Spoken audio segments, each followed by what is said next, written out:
அனைவருக்கும் வணக்கம். நான் உங்கள் 5ஆம் தலைமுறை ஜோதிடர் ராம்குமார் ராஜேந்திரன். நம்ம இன்னைக்கு பார்க்க போற தலைப்பு, சிம்ம ராசி அன்பர்களுக்கு இந்த ஜூலை மாதத்தின் சிறப்பு பலன்களை பத்தி தான் இந்த காணொளியில பார்க்க போறோங்க.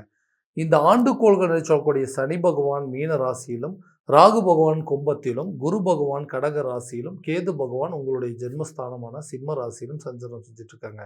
மாதக்கோள்கள் என்று சொல்லக்கூடிய செவ்வாய் பகவான் ரிஷப ராசியிலும், சூரிய பகவான் இதுவரை மிதுன ராசியில் இருக்கிறாருங்க. இந்த 17/7/2026க்கு அப்புறமா பார்த்தீங்கன்னா மிதுன ராசியிலிருந்து கடக ராசிக்கு பயிற்சி அடைகிறார். இது வரைக்கும் சுக்கிர பகவான் கடக ராசியில் இருந்தவர் 5/7/2026 முதல் கடக ராசியிலிருந்து சிம்ம ராசிக்கு பயிற்சி அடைய போறாருங்க. இதுதான் இந்த மாத கோள்கள். ஆக இந்த சிம்ம ராசி அன்பர்களுக்கு இந்த ஜூலை மாதத்தின் சிறப்பு பலன்கள் எந்த விதமான அற்புதங்கள் மற்றும் மேன்மைகளை தரப்போகுது அப்படிங்கிறத இந்த காணொலியிலே தெளிவாகவும் துல்லியமாகவும் பார்க்கலாங்க. நம்ம சேனலை ஃபஸ்ட் டைம் பார்க்குறவங்க சப்ஸ்கிரைப் பண்ணிக்கோங்க. பெல் பட்டனை கிளிக் பண்ணி ஆல் அப்படிங்கிற ஆப்ஷன் கொடுத்துக்கோங்க. சிம்ம ராசி அன்பர்கள் சூரிய பகவானை அதிபதியாக கொண்டவர்கள்.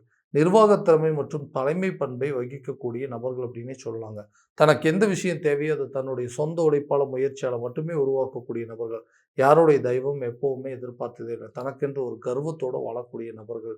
அவ்வளோ சீக்கிரம் யாருக்கு அடிபணிஞ்சு போக மாட்டாங்க. தனக்குன்னு ஒரு தனித்துவத்தை வச்சுட்டு இருக்கிறவங்க இந்த சிம்மராசிக்காரர்கள். யாருடைய தயவு நான் என்றைக்குமே எதிர்பார்த்தல. என்னுடைய தயவு வேணால் மற்றவங்களை எதிர்பார்ப்பேங்களே தவிர நான் யாருடைய தயவாலையும் நான் வாழ்க்கையை வாழவே மாட்டேன். ஏன்னா தனக்குன்னு ஒரு கோட்பாடே இருக்குங்க. எந்த சூழ்நிலையும் யாருக்கிட்டையும் உதவி கேட்கக்கூடாது, யாருக்கிட்டையும் அடிபணிஞ்சு போகக்கூடாது அப்படிங்கிறது.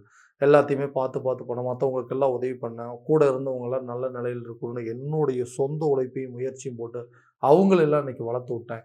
எல்லாருக்கும் ஏணிப்படியாக இருந்து தான் பழக்கமே தவிர யாருக்கும் கெடுதல் செஞ்சதாக கிடையவே கிடையாது. என்னுடைய வார்த்தையை கேட்டு இன்னைக்கு எத்தனையோ பேரோட வாழ்க்கை நிலையே மாறி இருக்கு. ஆனால் யாருடைய வார்த்தையும் எனக்காக இன்னைக்கு பேசுனதே கிடையாது. ஏன்னா பரவாயில்லைங்க, உங்ககிட்ட நீங்கள் சொன்ன வார்த்தையை வச்சு இன்னைக்கு நான் ஆஹா ஓஹோன்னு இருக்கிறேங்க அப்படின்னு சொல்லுவாங்க. ஆனால் எல்லாத்துக்கும் நல்லது பண்ணேன், எல்லாத்துக்கும் நல்லது மட்டுமே செஞ்சாங்க. என்னுடைய நிலை இன்னும் மாறவே இல்லை. கடைசி வரைக்கும் கஷ்டப்பட்டுட்டே இருக்கிறேன். நம்பினவங்க எல்லாருமே எனக்கு துரோகம் பண்ணிட்டாங்க. கூட இருந்தவங்களே எனக்கு குடிபறிக்கக்கூடிய நிலைக்கு தள்ளப்பட்டுட்டேன். எவ்வளவோ கஷ்ட நஷ்டங்கள் அனுபவிச்சுட்டேன். யாரை நம்புறதுன்னு எனக்கு தெரியலைங்க. உடன் பிறந்த சகோதரன் சகோதரியாக இருக்கட்டும், பெத்த அப்பா அம்மாவாக இருக்கட்டும், யாருமே நமக்கு உதவி செய்யணும் அப்படின்னு நினச்சதே இல்லை. என்னுடைய உழைப்பை மட்டுமே திருடிட்டு இருக்கிறாங்களே தவிர எனக்குன்னு யாரும் உதவி செஞ்சவங்கள. நான் வேலை செய்கிற இடத்துல கூட அப்படிதாங்க. கஷ்டப்பட்டு வேலை பார்க்குறேன். எல்லா வேலையும் என்கிட்டயே ஒப்படைக்கிறாங்க. எல்லாத்தையும் அவர்கிட்ட கொடுத்தா எல்லாத்தையும் பர்ஃபெக்டாக செய்வாங்கன்னு சொல்கிறாங்க. எல்லா வேலையும் வாங்கிட்டு ஆனால் எனக்குன்னு ஒரு அங்கீகாரத்தை கொடுக்க மாட்டேங்கிறாங்க. அந்த வேலையில் எனக்குன்னு ஒரு பதவி உயர்வோ சம்பள உயர்வோ அப்படிங்கிறது கொடுத்ததே கிடையாது. எல்லா வேலையும் மட்டுமே வாங்கிட்டு இருக்காங்க. எனக்கு பின்னாடி ஜாயின் பண்ணவங்களாம் இன்றைக்கி அவங்களுடைய ப்ரொமோஷன் லெவல் எல்லாமே சேலரி இன்க்ரிமெண்ட் லெவல்லாம் பெரிய அளவில் இருக்குது. ஆனால் என்னோடய நிலை இன்னும் எந்த ஒரு மாற்றமும் இல்லாமல் இருக்குது. இந்த நிலைக்கு காரணம் தான் என்ன? ஏன் இந்த மாதிரி இருக்குது? ஏதாவது ஒரு காலகட்டங்களில் இது மாறாதுன்னு எதிர்பார்த்துட்டு இருந்தவங்களுக்கு நிச்சயமாக இது மாறக்கூடிய ஒரு தருணமாக இருக்கும்போது உங்களுக்கென்று ஒரு அடையாளத்தை உருவாக்குவீங்க. வேலை செய்கிற இடத்துல உங்களுக்குன்னு ஒரு ப்ரமோஷன் கிடைக்குங்க. உங்களுக்கு சேலரி இன்க்ரிமெண்ட் இருக்கும். நீங்கள் விருப்பப்பட்ட இடத்துக்கு ட்ரான்ஸ்ஃபர் ஆகுவாங்க. அதே நேரத்தில் ஒரு வேலையிலேருந்து இன்னொரு வேலைக்கு மாற்றம் செய்யக்கூடிய அளவுக்கு யோக காலகட்டங்கள் அப்படின்னு சொல்லலாம். புதுசாக வேலை தேடிட்டு இருக்கிறவங்களுக்கு புதிய வேலை வாய்ப்பு அப்படிங்கிறது கிடைக்குங்க. கவர்மெண்ட் ஜாப்புக்காக எக்ஸாம் எழுதிட்டு இருக்கவங்களுக்கு இது இந்த டைமில் ஒரு நல்ல ஆதரவு அப்படிங்கிறது கிடைக்கும். கண்டிப்பாக உங்களுக்குன்னு ஒரு நல்ல கான்ஃபிடென்ட் லெவல் இருக்குங்க. எப்படியாவது நம்ம செஞ்சு சாதிச்சு காட்டிடுவோம் அப்படிங்கிற அளவுக்கு தைரியம், தன்னம்பிக்கை அப்படிங்கிறது உருவாகும். இதனால் நீங்கள் நிறைய விஷயத்தில் கொஞ்சம் கான்ஃபிடென்ட்டாக வேலை செஞ்சு நீங்கள் நினைத்த இலக்குகளை அடையக்கூடிய ஒரு தருணமாக இருக்கும்போது ஸோ வேலை விஷயமா வெளியூர் மற்றும் வெளிநாடு சம்மந்தப்பட்ட பயணங்களை மேற்கொள்வீங்க. வெளிநாடு ஜாப்புக்காக வேலைக்காக ட்ரை பண்ணுறவங்களுக்கு கூட இந்த தருணத்தில் உங்களுக்கு ஒரு நல்ல பொண்ணான வாய்ப்புகள் அப்படிங்கிறது கிடைக்கும். இத்தனை நாளாக டிலே ஆகிட்டு இருந்தது, அந்த டிலே அப்படிங்கிறது கேன்சல் ஆகும். கண்டிப்பாக உங்களுக்கு ஒரு வாய்ப்புகள் அப்படிங்கிறது இருக்கும். கொஞ்ச நாளாவது போய் ஃபாரினில் ஒர்க் பண்ணிட்டு வரலாங்கிற ஆசைகள் அப்படிங்கிறது கண்டிப்பாக நிறைவேறும். தொழிலில் உங்களை அடிச்சுக்க ஆளே கிடையாதுங்க. உங்களால் மட்டும்தான் இந்த பிஸ்னஸ் பண்ண முடியும். உங்களால் மட்டும்தாங்க இது இவ்வளோ டெக்னிக்கை யூஸ் பண்ண முடியும், இவ்வளோ கான்ஃபிடென்ட்டாக பண்ண முடியும், இவ்வளோ கரெக்டாக பண்ண முடியும் அப்படின்னு சொன்ன காலம் போய் இன்றைக்கி எதுக்காக இந்த பிஸ்னஸ் பண்ணுறோம்? பேசாமல் இதை விட்டுட்டு ஏதாவது ஒரு வேலைக்கு போகலாம் இல்லையா? எதுக்கு நமக்கு செய்யாத வேலை, நமக்கு தெரியாத ஒரு தொழிலில் இறங்கி இப்படி பண்ணணும் அப்படின்னு சொல்லி மாற்றி பேசுகிற அளவுக்கு சூழ்நிலைகள் வந்துருச்சு. நம்மளை பார்த்து பெருமையாக பேசின அதே வாய் இன்றைக்கி நம்மளை பார்த்து ஏளனமாக பேசக்கூடிய ஒரு நிலை. இதுக்கு காரணம் ஏதாவது ஒரு சூழ்நிலையில் இந்த பிஸ்னஸ் அடுத்த லெவலில் கொண்டு போகணும்னு நினைக்கிறோம். நிறைய கஷ்டங்கள் பட்டாச்சுங்க, நிறைய இழப்புகள், நிறைய நஷ்டங்களும் பட்டாச்சு. மறுபடியும் இதை தொடர்ந்து நடத்துகிற அளவுக்கு சூழ்நிலைகள் நமக்கு எதுவுமே சாதகமாக இல்லை. என்னுடைய உடம்புலையும் தெம்பில்லைங்க. எனக்கு பின்னாடி ஆரம்பித்த பிஸ்னஸ் அதே பிஸ்னஸ் தான் இன்றைக்கி ஒவ்வொன்றும் பண்ணிகிட்டு இருக்கிறாங்க. நானும் ஒரு காலத்தில் பேரு புகழ் அந்தஸ்தோடு தான் இருந்தேன். என்ன நடந்துச்சுன்னே தெரியல. நான் செஞ்ச சில தவறுகள்னால என்னுடைய நிலை இன்றைக்கி எந்த அளவுக்கு ரொம்ப தாழ்வான சூழல்ல போயிருச்சு. இதுக்கு எல்லாத்துக்கும் காரணம் நான் தான் அப்படிங்கிறது எனக்கு நல்லாவே தெரியும். ஆனா, எனக்கு ஒரு வாய்ப்பு கிடைச்சா இதுலேருந்து வெளிய வந்துருவோம். மறுபடியும் அத ஸ்டார்ட் பண்ணிருவேன் அப்படிங்கிற அளவுக்கு யோசனைகள் இருக்குது. அந்த யோசனைகள் ஈடேறும் நாள் கண்டிப்பாக வரப்போகுதுங்க. கூடிய சீக்கிரத்தில உங்கள அந்த பழைய பிசினஸ மறுபடியும் ரீஸ்டார்ட் பண்ணுவீங்க. அந்த பிசினஸ்ல நல்ல ஓன்னு வாழ்ந்து, அதில நிறைய லாபத்தை சம்பாதிக்கக்கூடிய அளவுக்கு சூழல் மாறும். உங்க பிசினஸ் நீங்க தான் பண்ண முடியும் அப்படிங்கிற பேர திரும்பவும் எடுப்பீங்க. புதிய தொழிலை தொடங்குவதற்கான ஒரு சில வாய்ப்புகளும், பழைய பார்ட்னர்ஸ் எல்லாத்தையும் ஒதுக்கிவிட்டு, அதையே நீங்க தனியா பிசினஸ ஸ்டார்ட் பண்ற அளவுக்கு சூழ்நிலைகள் அப்படிங்கிறது உருவாகுங்க. வீட்லயே ரொம்ப வருஷமா இருக்கிறோம். வேலைக்கு போறத விட்டுட்டு புதுசா நம்மளே தொழில் தொடங்கலாம் அப்படின்னு எதிர்பார்க்கிறவங்க கூட, இந்த டைம்ல அத ஸ்டார்ட் பண்றதுக்கான வாய்ப்புகள், பல பேத்தோட உதவிகள் உங்களுக்கு கிடைக்கும். நீங்களே ஒரு துறையில, ஒரு தொழில வந்து தேர்வு செய்வதற்கான வாய்ப்புகள் அப்படிங்கிறது உருவாகுங்க. திருமணம் தடைகள் அப்படிங்கிறது அகலும். திருமணம் சார்ந்த யோகங்கள் அப்படிங்கிறது உங்கள தேடி வருங்க. எல்லாமே உருவாக்குனாருங்க. இவருக்கு ஒரு கல்யாணம் நடக்கலையே, இந்த பொண்ணுக்கு ஒரு கல்யாணம் நடக்கலையே, ரொம்ப ஹார்ட் ஒர்க் பண்றாங்க, ரொம்ப நல்லவங்க அப்படின்னு சொல்லிட்டு எல்லா விதத்திலயும் பேர் எடுத்தவங்களுக்கு, நமக்கு ஒரு திருமண பந்தம் அப்படிங்கிறது உருவாகாதனால, குடும்பத்தில இருக்கக்கூடிய நபர்களே, நம்ம பையனுக்கோ, நம்ம பொண்ணுக்கோ ஒரு நல்ல மன வாழ்க்கைய அமைச்சு வைக்க முடியலையே, நம்ம அண்ணன் தம்பிகளுக்கு ஒரு நல்ல வாழ்க்கைய அமைச்சு வைக்க முடியலன்னு சொல்லி நெறைய மன வருத்தத்துல இருப்பாங்க. அந்த நிலைகள் மாறும். கூடிய சீக்கிரத்தில திருமணம் சம்பந்தப்பட்ட பந்தங்கள் அப்படிங்கிறது உங்கள தேடி வரக்கூடிய ஒரு காலகட்டமாக இருக்கப்போது. நீங்க நெனச்சபடி ஒரு வாழ்க்கைய வாழக்கூடிய ஒரு அமைப்பாக மாறப்போகுதுங்க, இந்த ஜூலை மாதத்தில. குழந்தை இல்லாத தம்பதியினருக்கு குழந்தை பாக்கியம் அப்படிங்கிறது ஏற்படுங்க. வீடு கட்டியாச்சு, சொந்தமா ஒரு இடம் வாங்கியாச்சு, எல்லா விஷயமும் இருக்குங்க. ஆனா, அந்த குழந்தை அப்படிங்கிற ஒரு பாக்கியம் மட்டும் எங்களுக்கு இல்லாம போச்சு. இந்த குழந்தை பாக்கியம் அப்படிங்கிறது ஒண்ணு ஏற்பட்டா எங்கள விட சந்தோஷப்படுறவங்க யாருமே இல்ல. எங்களோட அதிர்ஷ்டசாலி யாருமே இல்லன்னு சொல்லி நெறைய ட்ரீட்மெண்ட் எடுத்து, நெறைய ஹாஸ்பிட்டலுக்கு போயிட்டு வந்தாச்சு.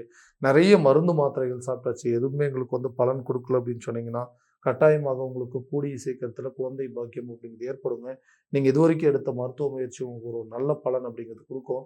ஐவிஎஃப் ட்ரீட்மெண்ட் கூட உங்களுக்கு சக்சஸ் ஆகக்கூடிய ஒரு காலகட்டமாக இருக்க போதுங்க. கணவன் மனைவிக்கிடையே இருக்கக்கூடிய கருத்து வேறுபாடுகள் நீங்கி 2 பேரும் ஒற்றுமையாக வாழக்கூடிய ஒரு தருணமாக இருக்க போகுது. ஏன்னா, காரணமே இல்லைங்க. எதுக்கெடுத்தாலும் சண்டை போடுறோம். ஏன்னா, என்னவோ கோவக்காரன் கோவக்காரன்னு சொல்லி எதுக்கெடுத்தாலும் உங்களால தான், உங்க கோவத்தினால தான் இன்னைக்கு நீங்க வந்து குடும்பத்த இழந்து நிக்கிறீங்க. உங்க கோவத்தினால தான் இன்னைக்கு எல்லாத்தையும் விட்டு பிரிஞ்சு நிக்கிறீங்க. இன்னைக்கு தனிமரமா நிக்கிறதுக்கான காரணமே உங்களுடைய கோவம் தான் அப்படின்னு சொல்லி, செய்யாத தப்புக்கு நமக்கு தண்டனை குடுத்து, எல்லா காரணத்தையும் நம்ம மேலே போட்டுருக்காங்க. இந்த நிலைகள மாறுறதுக்கு ஒரு வாய்ப்பு வராதா? என்னுடைய தப்ப திருத்திக்கிறதுக்கு ஒரு சான்ஸ் கிடைக்காதான்னு எதிர்பார்த்தீங்கன்னா, கூடிய சீக்கிரத்தில அதுக்குண்டான வாய்ப்பு கிடைக்கும். கணவன் மனைவிக்கிடையே இருக்கக்கூடிய கருத்து வேறுபாடுகள் அப்படிங்கிறது நீங்கி 2 பேரும் ஒற்றுமையா வாழக்கூடிய ஒரு தருணமா இருக்கப்போது. தேவையில்லாத நபர்களுடைய தலையீடுகள் உங்கள விட்டு முழுமையாக விலகப் போதுங்க. காதல் சம்மந்தப்பட்ட விவகாரங்கள் இருக்கிறவங்க கூட அந்த திருமண ஒப்புதல்கள் பெறக்கூடிய ஒரு தருணமாக இருக்கப்போது. நம்ம தேடி போகலைங்க. நம்மள தேடி தான் ஒரு ரிலேஷன்ஷிப் வந்தது. மறுபடியும் வந்து அந்த ரிலேஷன்ஷிப் நிலைக்காம இன்னைக்கு வந்து காரணமே இல்லாம எங்கள விட்டு விலகி போற அளவுக்கு சூழ்நிலைகள் வந்துருச்சு. நானா தேடி போகல. என்ன தேடி வந்த ஒரு லைஃப் இன்னைக்கு என் கையில இல்லாம போயிருச்சு. திரும்பவும் அந்த லைஃப் என்ன தேடி வருமா? அந்த லைஃப்ல மறுபடியும் நான் வந்து என்ட்ரி ஆக முடியுமான்னு எதிர்பார்த்தீங்கன்னா, கட்டாயமாக நடக்கும். உங்கள வேண்டான்னு சொல்லி விட்டுட்டு போனவங்க, உங்களுக்கு வேண்டான்னு சொல்லி விலகி போனவங்க, உங்கள தேடி வரக்கூடிய ஒரு தருணமாக இருக்கும்போது, இந்த ரிலேஷன்ஷிப்ப பிரேக் பண்ணிட்டு போனவங்கள தானே உங்கள தேடி வந்து, நீங்க இருக்கும்போது தான் அந்த அரும தெரியல. நீங்க இல்லாத போது தான் அதனுடைய அரும தெரியுதுன்னு சொல்லி, அவங்க செய்த தவறுக்கு மன்னிப்பு கேட்டு உங்களோட வந்து இணைவதற்கான வாய்ப்புகள் கட்டாயமாக உருவாகுங்க. சொந்தமா ஒரு வீடு கட்டுவீங்க. நின்னு போன வீட்டு வேலைய ஆரம்பிப்பீங்க. அதே நேரத்தில வண்டி வாகனம் சார்ந்த சில விஷயங்கள உருவாக்கக்கூடிய தருணமாக இருக்கப்போது, பழைய பாக்கிகள் எல்லாத்தையும் அடைச்சு, புதுசா நீங்க வந்து உங்களுக்குன்னு நீங்க எதிர்பார்த்த இடத்துலருந்து உங்களுடைய தொகைகள் கைக்கு வந்து சேர்றதுனால, நின்னு போன வீட்டு வேலைய மறுபடியும் ரீஸ்டார்ட் பண்ணுவீங்க. சொந்தமா இடம் வாங்கக்கூடிய யோகமோ, அல்லது பூர்வீக சொத்துக்கள் உங்க கைக்கு கிடைப்பதற்கான சில பாக்கியங்கள் இந்த காலகட்டங்கள் உருவாகும். நீண்ட நாட்கள் ஆசை. கண்டிப்பா நமக்குன்னு ஒரு சொந்த வீடு இருக்கணுங்க. இல்ல அந்த நின்னு போன வீட்டு வேலைய முடிக்கணும். ஏன்னா மத்தவங்க மத்தியில நமக்கு இருக்கக்கூடிய அந்தஸ்த உயர்த்தி காட்டுற அளவுக்கு இல்லைனாலுமே, நம்மள பார்த்து ஏளனமா பேசுனவங்க முன்னாடி கட்டாயம் வாழ்ந்து காட்டணும் அப்படிங்கிற ஒரு எண்ணங்கள் இருக்கும்.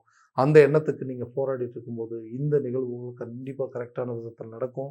ஒரு வங்கி சம்மந்தப்பட்ட விஷயத்திலிருந்து உங்களுக்கு வந்து லோன் ஆப்பர்ச்சுனிட்டி கிடைக்குங்க. அல்லது நீங்க எதிர்பார்த்த இடத்துலருந்து உங்களுக்கு ஒரு கரெக்ட்டான தொகை வரும். அல்லது பூர்வீக சொத்துக்கள் விற்பனை செய்றதுனால உங்களுக்கு வரக்கூடிய லாபத்த வச்சு, கண்டிப்பா நீங்க உங்களுக்கு தேவையான ஒரு விஷயத்த உருவாக்கக்கூடிய ஒரு தருணமாக இருக்கப்போது. ஆரோக்கியத்தில தேவையில்லாத பாதிப்புகள் இருக்குங்க. என்னால வந்து முன்ன மாரி வந்து ஸ்பீடா ஓட முடியல. ஹெல்த்ல ரொம்ப பிரச்சனை அதிகமா இருக்கு. சரியா தூங்க முடியல, சரியா சாப்பிட முடியல. நான் நல்லா சாப்பிட்டே பல நாள் ஆச்சுங்க அப்படிங்கிற அளவுக்கு ஒரு ஆதங்கத்தில இருக்கீங்க. என்ன பிரச்சனைன்னே தெரியலங்க. எல்லாமே நல்லா இருக்குன்னு சொல்றாங்கன்னா, என்ன எனக்கு தெரியுது. என்னால் முன்ன மாதிரி செயல்பட முடியல. ஏதாவது ஒரு விதத்தில் சின்ன சின்ன பாதிப்புகள் வந்துட்டே இருக்குது. இந்த ஹெல்த் பிரச்சனை எப்போ தான் என்னை விட்டு முழுமையாக நீங்கும்னு எதிர்பார்க்கக்கூடிய நபர்களுக்கு நீங்கள் எடுக்கக்கூடிய மருத்துவ முயற்சியில் சில மாற்றங்கள் அப்படிங்கிறது இந்த காலகட்டங்களில் உருவாகும். ஒரு ட்ரீட்மெண்ட் வந்து இன்னொரு ட்ரீட்மெண்ட் மாற்றுவீங்க.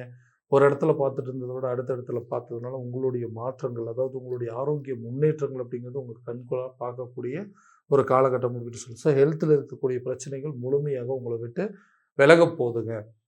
கல்வி சம்மந்தப்பட்ட விஷயத்தில் நிறைய ஞாபக மறதிகள் வந்திருக்கும். நான் நினச்சபடி என்னால் வந்து ஸ்கோர் பண்ண முடியல, எக்ஸாமில் ரிசல்ட் எனக்கு கிடைக்கல, நான் ஆசைப்பட்ட துறையில் என்னால் படிக்க முடியலன்னு சொல்லி எதிர்பார்த்தவங்களுக்கு கூடிய சீக்கிரத்தில் இந்த ஞாபக மறதிகள் அப்படிங்கிறது விலகி நீங்கள் எதிர்பார்த்த ரிசல்ட் அப்படிங்கிறது உங்களுடைய எக்ஸாம்ஸில் கிடைக்கும். இதனால் நீங்கள் விருப்பப்பட்ட துறையை தேர்வு செய்வதற்கான யோகங்கள் அப்படிங்கிறது கண்டிப்பாக உருவாகும். கல்வியில் நல்ல ஒரு முன்னேற்றம், அதே நேரத்தில் கல்வியில் நல்ல ஒரு விஷயத்தில் நீங்கள் பண்ணக்கூடியது, அதாவது அதே துறையில் வேலை கிடைப்பதற்கான யோகங்கள் எல்லாமே உருவாகும். கடன் சம்மந்தப்பட்ட விவகாரங்கள், கடன் அப்படிங்கிற ஒரு விஷயம் எனக்காக உருவாக்குனது இல்லை, என்னுடைய குடும்ப சூழலுக்காக உருவாக்குனது, என்னுடைய சொந்த பந்தங்கள் கூட பிறந்தவங்களுக்காகவோ இல்லை சொந்தக்காரங்க கேட்டாங்கன்னு சொல்லி அவங்களுக்கு உதவி செய்ய போய் இன்னைக்கு அந்த மொத்த கடன்லேயே இன்னைக்கு நான் வட்டி கட்டிட்டு இருக்கக்கூடிய நிலை.